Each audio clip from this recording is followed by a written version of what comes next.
With schools planning to reopen for the second term on Monday, hundreds of families across the counties of Kisumu, Siaya and Homa Bay who had been displaced by floods and sought refuge in schools could be displaced yet again. The families have now launched an appeal to well-wishers to provide them with tents and other food and non-food donations to enable them to seek alternative shelters as they wait for the water levels to recede.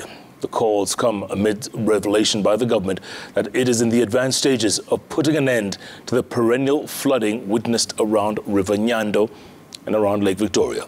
Let's get more from our very own Laura Otieno. At Tombaka Primary School in Ahero, Kisumu County, the devastation of families who sought refuge here is pasted on their faces. For 2 weeks now, 6 classrooms at this school have been sheltering about 200 families who are displaced after River Nyando broke its banks following heavy rains that had been witnessed in various parts of the country.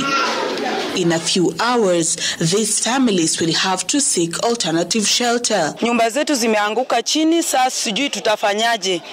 Vile tutafanya na watoto, kwanza mimi niko na mtoto wa grade 7 na mtoto wa grade 3.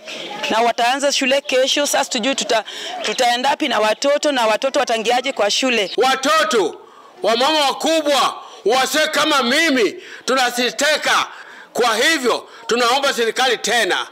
Angalia sisi kesho, utaishi wapi? Ni kesho wa serikali ministry, utafungua shule.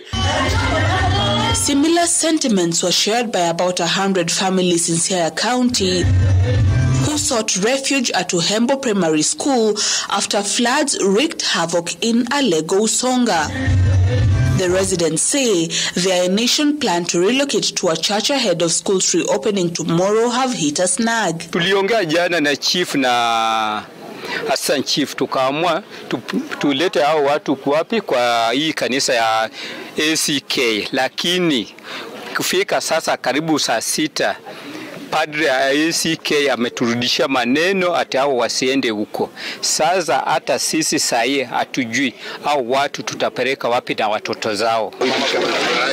Meanwhile, ICTCS Eliud Owalo, while overseeing the distribution of relief food to flood victims in Migori County, called on residents to remain calm and allow the government to put up the infrastructure that would avert perennial flooding.